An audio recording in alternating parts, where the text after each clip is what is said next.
hermana.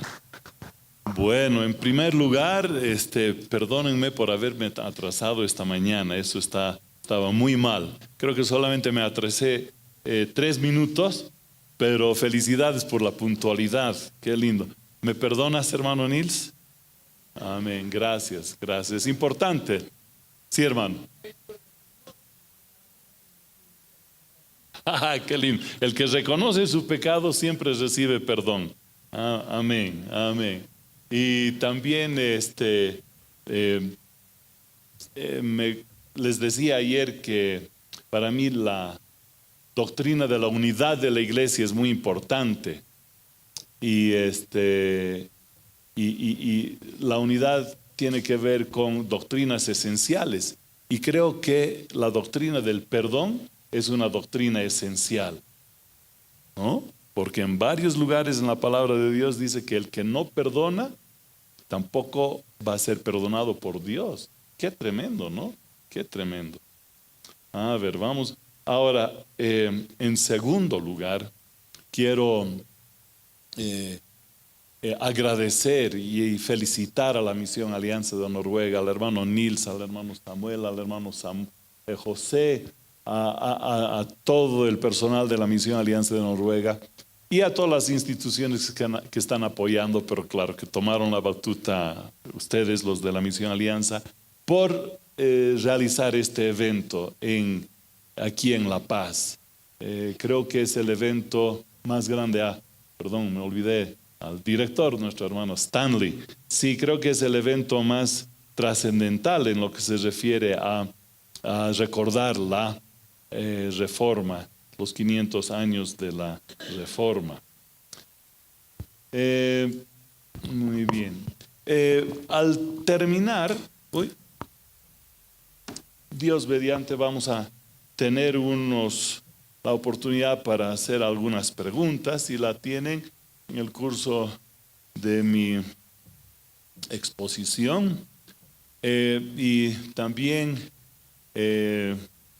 los hermanos, bueno, especialmente anteayer en la cena que tuvimos y un tiempo de confraternidad, decían los hermanos brasileros que iba a ser muy aburrido por su portuñol, pero creo que mi conferencia va a ser más aburrida todavía porque no tengo data show, así que van a tener que escuchar con mucha atención. Y también, hermano Leandro, gracias por una excelente presentación, y ofreció que a los que le dan su correo electrónico nos va a enviar su material. Excelente material, es para estudiarlo y para aplicarlo. Así que gloria a Dios por eso. A ver, como decía, vamos a tener la oportunidad de hacer algunas preguntas al final. Y yo también, sin embargo, les hago unas preguntas para empezar. Unas preguntas retóricas. Y a ver, vemos la hora. 10:44. Tenemos hasta las 11:30. Muy bien, ok.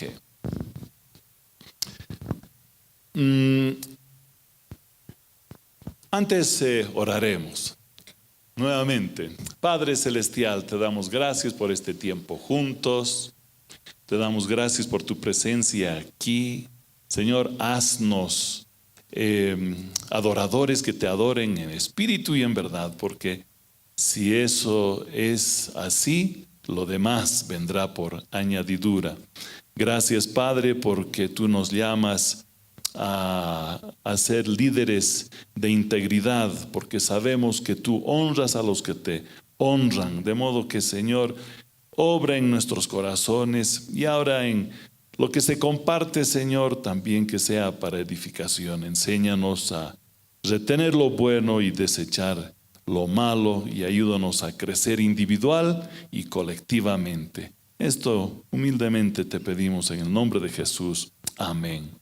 Sí, me uno, tomen asiento, amados hermanos, me uno a la oración y al deseo del hermano Leandro de que esto realmente sea el inicio de algo nuevo.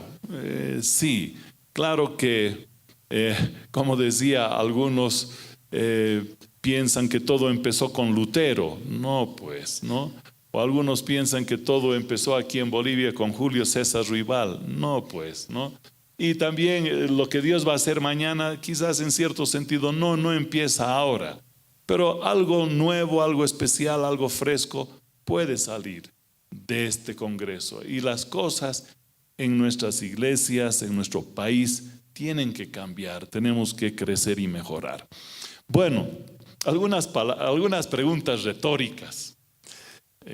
Quizás no vamos a tomar el tiempo ahora para responderlas, pero voy a hablar sobre la responsabilidad social de la iglesia, una perspectiva desde las Escrituras y de la Reforma protestante.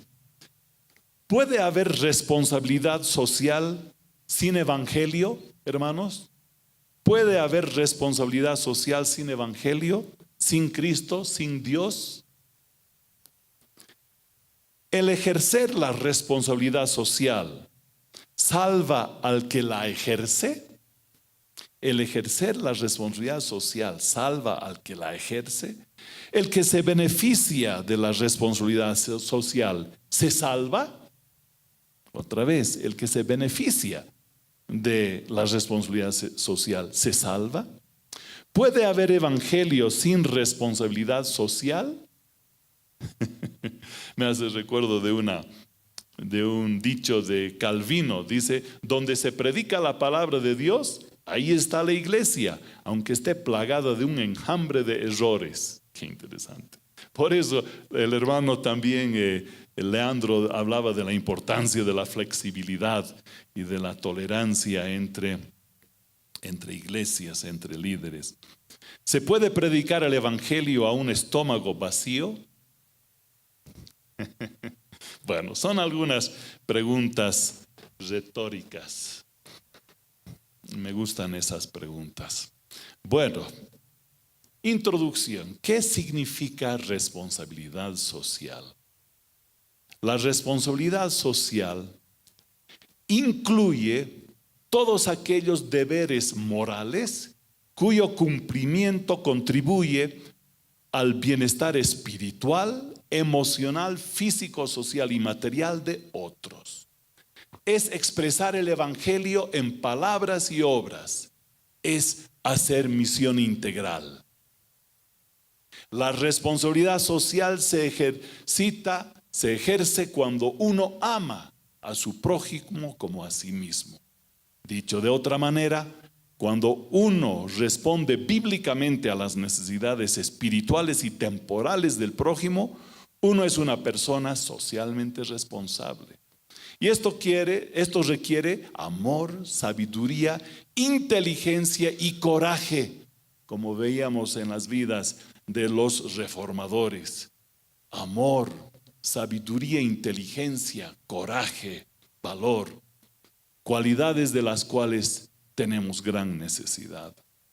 La responsabilidad social es un término que se refiere a la obligación que tienen los miembros de una sociedad, ya sea como individuos o como miembros de algún grupo, de velar por el bienestar de la sociedad en su conjunto. Puede ser motu proprio, un término que yo antes decía mutuo propio, eso está mal. Es motu propio, que significa iniciativa propia o impuesto por otro. Sí, a veces las leyes nos obligan a ejercer la responsabilidad social. La responsabilidad social es la teoría ética o ideológica que exige que una entidad, ya sea un gobierno, corporación, organización, individuo o en nuestro caso la iglesia, actúe responsablemente en relación a la sociedad, absteniéndose de comportamientos y actos que dañan y realizando comportamientos y actos que ayudan. El término responsabilidad social nos hace recuerdo del término justicia social. ¿Qué es justicia social? La expresión justicia social fue acuñada por el sacerdote jesuita italiano Luigi Taparelli en su libro Ensayo teórico del derecho natural apoyado en los hechos, publicado en 1843 en Italia, donde dice que la justicia social debe igualar de hecho a todos los hombres en lo tocante a los derechos de humanidad. La justicia social tiene que ver y hace referencia a la repartición justa y equitativa de los bienes y servicios fundamentales que son necesarios para el desarrollo y el desenvolvimiento de una persona en una sociedad. Este término es utilizado para reforzar la idea de lucha contra la distribución desigual de los bienes y servicios esenciales entre los miembros de una sociedad, y para propugnar medidas de protección a favor del trabajador frente al capitalismo. La Organización de las Naciones Unidas celebra el Día de la Justicia Social cada 20 de febrero. Tanto el término responsabilidad social como justicia social tienen que ver con el bienestar de la sociedad. Normalmente, justicia social se enfoca más en los temas económicos y la intervención del Estado a favor del más pobre o débil. La responsabilidad social tiene que ver con la generalidad de la vida y del vivir, donde desde la perspectiva evangélica se espera que las personas o los grupos vayan más allá del deber y que practiquen la supererogación, o sea, el amor que no espera nada a cambio. Sin embargo, ambos conceptos van de la mano y hacen referencia a las gestiones para generar bienestar común. Volvamos a la responsabilidad social y no nos olvidemos que lo social incluye lo espiritual. Esta obligación a la responsabilidad social se evidencia claramente en las Sagradas Escrituras y se amplía en el pensamiento de la Reforma Protestante. Un claro ejemplo es los 10 mandamientos que hallamos en el libro de Éxodo, con la explicación hecha por Martín Lutero en su catecismo. Observen cómo Martín Lutero combina una prohibición, un elemento negativo, con un deber, elemento positivo. Honra a tu padre y a tu madre para que tus días se alarguen en la tierra que Jehová tu Dios te da. ¿Qué significa esto? Debemos temer y amar a Dios de modo que no despreciemos ni irritemos a nuestros padres y superiores, sino que les honremos, sirvamos y obedezcamos, amándoles y estimándoles en gran manera. O no matarás. ¿Qué significa esto? Debemos temer y amar a Dios de modo que no hagamos daño a nuestro prójimo, ni amarguemos su vida, sino que le ayudemos y protejamos en todo peligro y necesidad. No hurtarás. ¿Qué significa esto? Debemos temer y amar a Dios de modo que no quitemos el dinero o los bienes a nuestro prójimo, ni nos apropiemos de ellos con malas mercancías o ilícitos negocios, sino que le ayudemos a conservar y a mejorar sus bienes y medios de vida. Aquí tenemos ejemplos magistrales de responsabilidad social. La Biblia es el manual de responsabilidad social por excelencia. Y en la medida en la cual los primeros reformadores pusieron en práctica los preceptos bíblicos, las sociedades mejoraban y sus formas de gobierno se iban perfeccionando. El secreto de este desarrollo social positivo no estaba en las estructuras, sino en las actitudes y en el comportamiento del ciudadano, tanto individual como colectivamente comprendido. La reforma del siglo XVI y las culturas o sociedades del mundo del siglo XXI. ¿Qué mensaje tendría la reforma para las culturas y sociedades de hoy respecto a la responsabilidad social? En este segmento introductorio he decidido por un momento tomar en cuenta a un espectro más amplio que no se limita a la iglesia evangélica, sino a las culturas en las cuales vivimos. Posiblemente en ciertas cosas el mensaje sería una efusiva afirmación y una enfática voz de aliento. Hermanos, bien hecho, sigan adelante en obediencia a la palabra de Dios. En muchas otras cosas el mensaje sería una enfática voz de reproche. Arrepiéntanse, cambien, refórmense conforme a la palabra de Dios. Cultura es el conjunto de conocimientos, ideas, tradiciones y costumbres que caracterizan a un pueblo, a una clase social, a una época. Cultura es todo lo que tiene que ver con la vida y el vivir.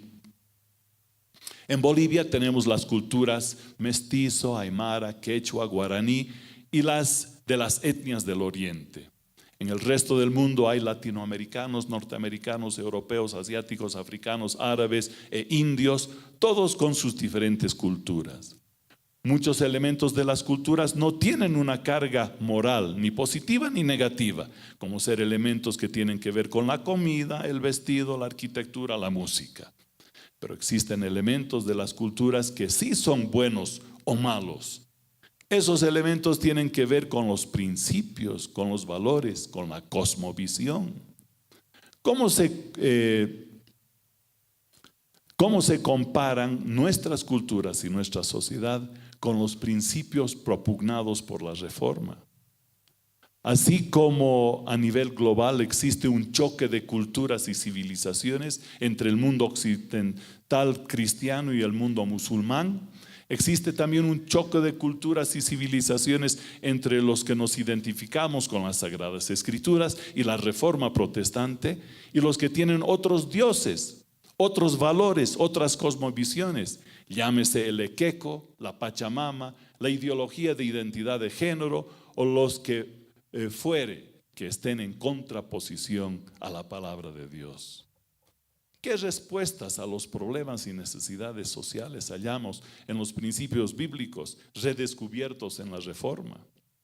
La época de la Reforma fue y no fue una época dorada. Fue y no fue una época dorada. En toda época la iglesia visible ha tenido sus luces y sombras.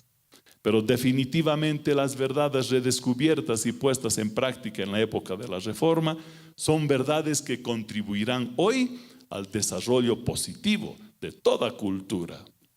La verdadera responsabilidad social es la que se halla descrita en las Sagradas Escrituras. Nuestro punto de referencia no puede ser una cierta cultura cuando los valores de esta cultura difieren de la palabra de Dios. Pues nuestro punto de referencia es sola Escritura. Las Escrituras, los reformadores y la responsabilidad social de la iglesia de hoy. Son muchas las áreas en las cuales estamos llamados a practicar la responsabilidad social. Son prácticamente todas las áreas que tienen que ver con la vida, empezando con lo espiritual. Alimentos, producción y distribución, ancianos, animales, crueldad, choque de culturas, árabes, israelíes, árabes y occidente, movimientos sociales, ciencia, tecnología y comunicación, culturas, costumbres, tradiciones, democracia, derechos humanos, desastres, economía, relaciones laborales, pobreza, hambre, educación, empresas, valores y principios éticos, condiciones del ambiente de trabajo y empleo, apoyo a la comunidad, protección del medio ambiente, marketing responsable, energía, familia, matrimonio, niñez, adolescencia, juventud, guerra, armamentismo, bomba nuclear, hambre, homosexualismo, ideología de la identidad de género, inmigración, justicia, corrupción, cárceles, pena capital, libertad, medio ambiente, biodiversidad, recursos naturales, tierras, agua y aire, mujer, pobreza, hambre, salud, educación, vivienda, política, teorías de Estado, tipos de gobierno, racismo, religión, salud, aborto, adicciones, VIH, SIDA, desórdenes alimenticios, seguros, tecnología informática y redes sociales, teorías del Estado y del poder, terrorismo, trata y tráfico de personas, valores, crisis de valores, violencia, seguridad ciudadana, violencia doméstica, abuso sexual y más. Tenía aquí una lista de 33 cosas en orden alfabético. Las áreas en las cuales se requiere una respuesta cristiana son muchos. Si es verdad que generalmente al referirnos a responsabilidad social, Pensamos en temas tales como la pobreza, la salud, la educación, la economía, el medio ambiente y recursos naturales. Todos los temas habidos y por haber requieren de nuestra atención y de nuestra acción. Donde existe una necesidad, existe el deber cristiano de dar una respuesta generosa y responsable. Hoy consideraremos unas pocas áreas de relevancia social y qué es lo que las Escrituras nos dicen al respecto, lo que dijeron e hicieron los reformadores al respecto y lo que la iglesia de hoy está diciendo y haciendo o debería estar diciendo y haciendo al respecto. Consideremos para empezar la religión y el principio de libertad de conciencia. ¿Qué dicen las Escrituras? Nos dicen que hay un solo Dios verdadero, una sola fe e iglesia verdaderas. Éxodo 23, no tendrás dioses ajenos delante de mí. Primera Timoteo 2:5, porque hay un solo Dios y un solo mediador entre Dios y los hombres, Jesucristo hombre. Éxodo 3:14, y respondió Dios a Moisés, yo soy el que soy. Y dijo, así dirás a los hijos de Israel, yo soy, me envió a vosotros. En el Antiguo Testamento muchas veces se ve una total intolerancia hacia otras religiones. Deuteronomio 20:17 dice, sino que los destruirás completamente, al Eteo, al Amorreo, al Cananeo, al Fereceo, al Heveo y al Jebuseo, como Jehová tu Dios te ha mandado, para que no os enseñen a hacer según todas sus abominaciones que ellos han hecho para sus dioses, y pequéis contra Jehová vuestro Dios. En el Nuevo Testamento ya no se ve esa intolerancia, sino se ve tolerancia. Por ejemplo, en Mateo 10:13, y si la casa es digna, que vuestro saludo de paz venga sobre ella, pero si no es digna, que vuestro saludo de paz vuelva a vosotros. Y cualquiera que no reciba ni oiga vuestras palabras, al salir de esta casa o de esa ciudad, sacudid el polvo de vuestros pies. En verdad os digo que en el día del juicio será más tolerable el castigo para la tierra de Sodoma y Gomorra que para esa ciudad. Ahora, ¿qué decían los reformadores respecto a la fe, la religión y otras religiones? Tenían claras sus bases teológicas principales. Lo que empezó con sola fide, porque ahí empezó, se convirtió en las 5 solas a lo largo de los años. No fue solamente en esa época, sino que se fueron añadiendo en base a sola fide. Sola escritura, solo la Biblia es nuestra autoridad máxima. Sola fide, somos salvos solo por la fe en Cristo Jesús. Sola gratia, somos salvos solo por la gracia de Dios. Solus Christus, solo Jesucristo es nuestro Señor, Salvador y Rey. Soli Deo Gloria, vivimos solo para la gloria de Dios. La actitud de los reformadores frente a las personas de otras interpretaciones y convicciones dentro del cristianismo a veces era de intolerancia y otras veces de tolerancia. Muchos anabaptistas fueron muertos por otros creyentes luteranos. Como les decía, era una época de dorado y en otros sentidos no era una época dorada, porque se mataron entre cristianos evangélicos. Muchos anabaptistas fueron muertos por otros creyentes luteranos. Fritz Erbe estuvo preso en la torre de Wartburg hasta su muerte por no permitir el bautismo de sus hijos pequeños. Él mismo se bautizó. Yo en el mes de marzo tuve el honor de poder estar en Alemania. Fui con motivos de la Sociedad Bíblica, de Sociedades Bíblicas Unidas a nivel mundial, y pude ir a Wittenberg. Bueno, a Wittenberg sí, y también a Wartburg. Y ahí vi el cuartito donde estuvo, ¿no? Martín Lutero secuestrado por su amigo, el duque Federico de Sajonia, para que en unos 10 meses tradujo el Nuevo Testamento al alemán. Y no lejos de ese cuarto está una torre. Y en esa torre estuvo Fritz Erbe hasta que murió. ¿Por qué?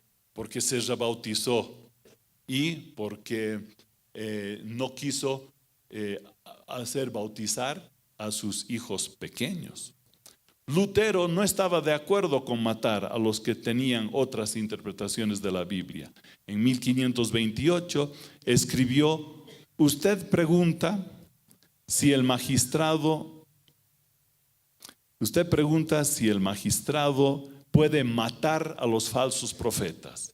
Soy lento en un juicio de sangre, incluso cuando es merecido.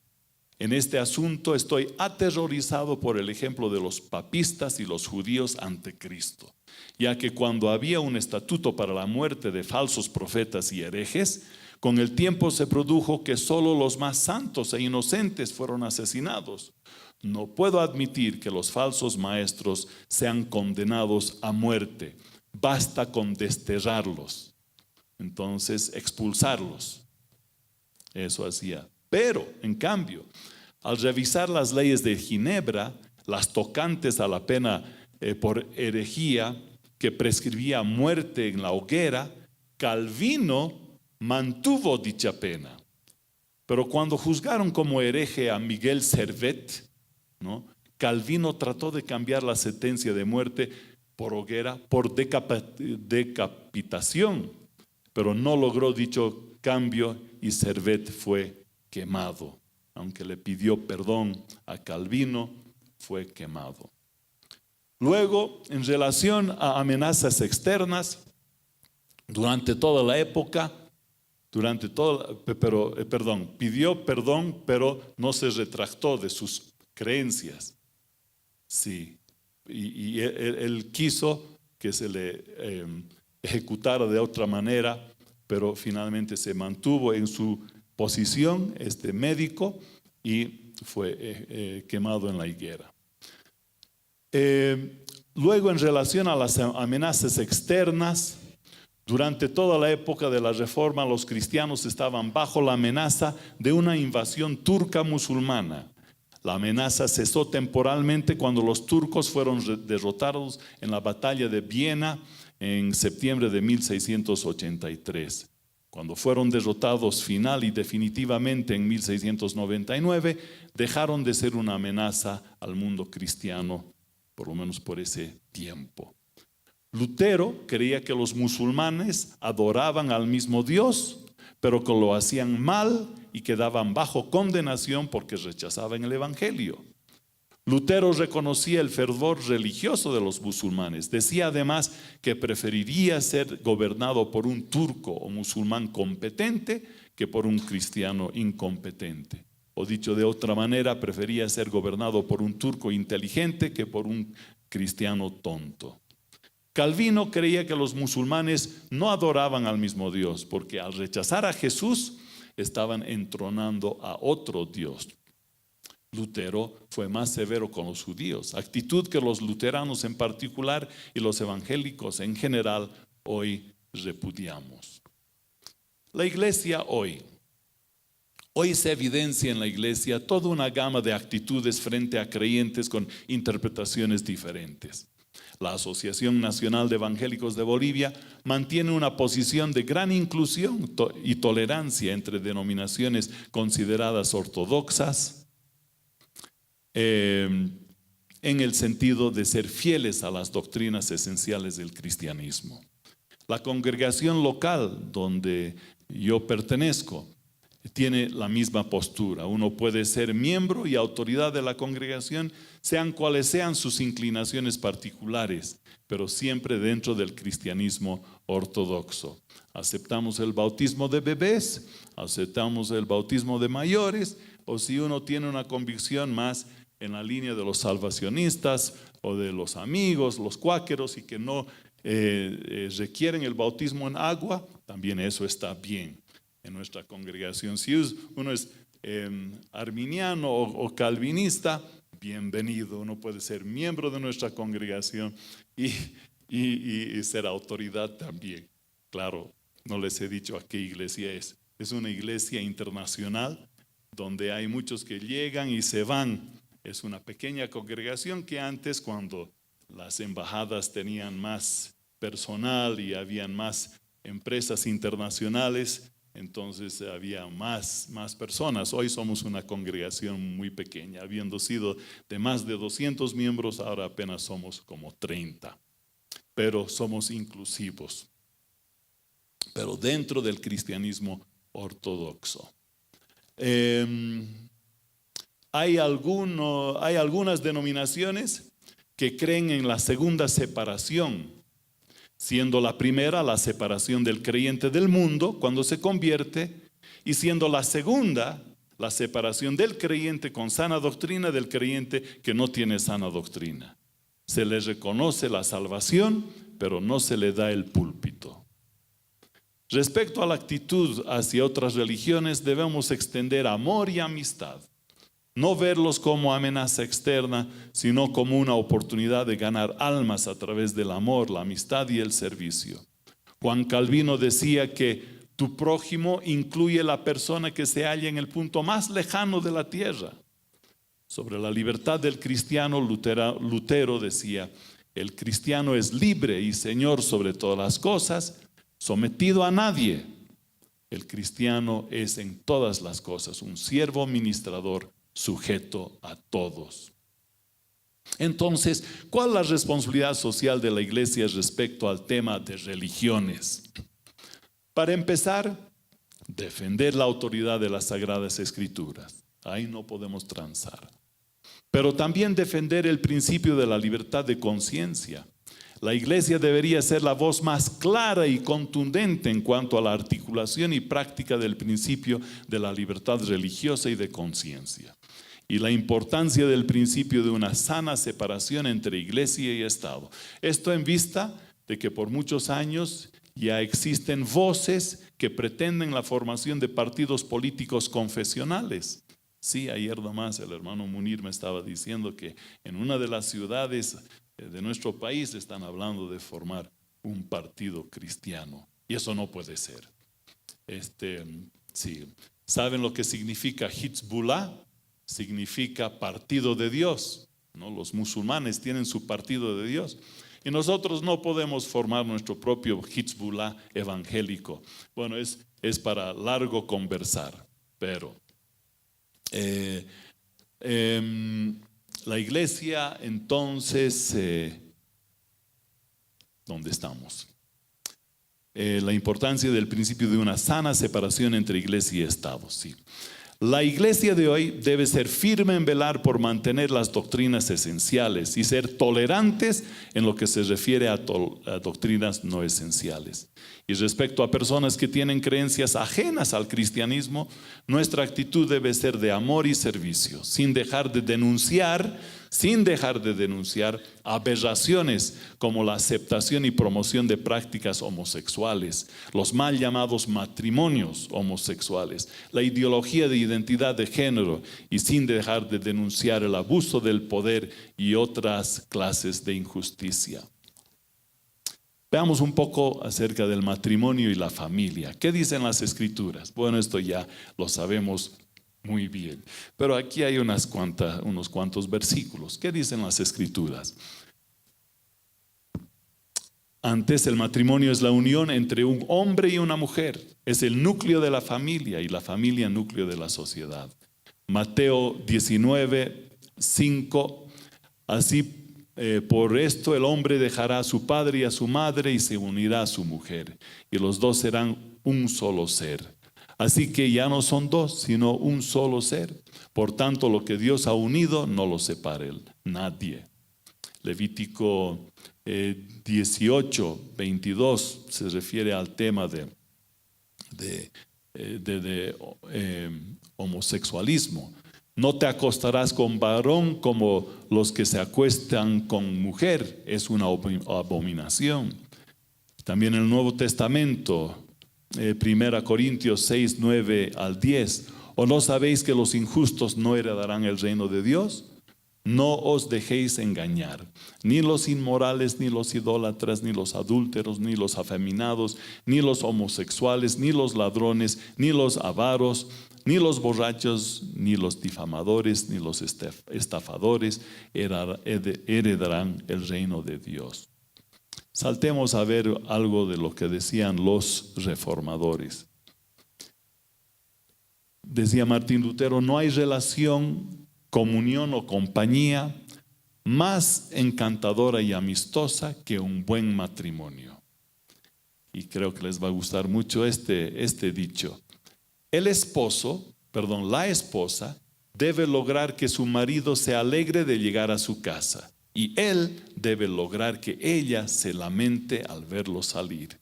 Es uno de mis refranes favoritos en lo que se refiere al matrimonio. La esposa debe lograr que su marido se alegre de llegar a su casa y él debe lograr que ella se lamente al verlo salir. Martín Lutero se casó con una monja que él ayudó a salir de un convento.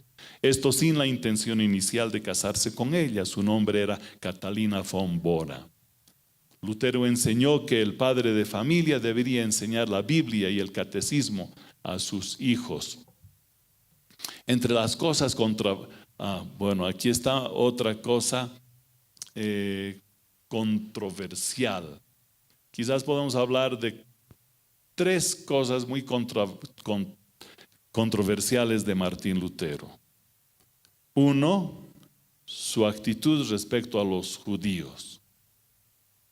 2, su actitud cuando hubo una revuelta de campesinos. Esto realmente se encendió como 7, 8 años después de que clavó las 95 o puso las 95 tesis en la puerta de la iglesia de Wittenberg, la revuelta de los campesinos. Inicialmente él apoyó eso, pero después cuando vio que era tan violento, entonces él ya condenó esa revuelta y apoyó a los nobles y a los príncipes que en muchas instancias también con mucha violencia suprimieron esa revuelta. Otra cosa que vemos es que en una oportunidad él aprueba el segundo matrimonio de su amigo Felipe, estando aún casado. Sí, imagínense. Y dijo, lo mantendremos en secreto. ¿Qué les parece? Pero él estaba todavía casado y dijo, bueno, ya. La Biblia dice que el líder en el Nuevo Testamento, ¿no? En el Nuevo Testamento dice, el líder no puede tener más que una esposa. Pero como tú no eres líder, lo mantendremos en secreto. Sí, entonces, qué cosa. Y estaba pensando también en el hermano William Carey. Se casó 3 veces porque 2 veces se quedó viudo. Su vida familiar era muy, muy triste. Muy, muy triste, sí. Sufrió mucho y muchos de su época le criticaban por no atender bien a su esposa y a sus hijos. Entonces, eso nos da un poco de aliento a nosotros que también a veces nuestros matrimonios o nuestras familias no están tan bien, ¿no? Claro, tenemos que buscar a Dios, quebrantarnos delante de Dios y las cosas tienen que cambiar. Pero vemos, ¿no?, cómo también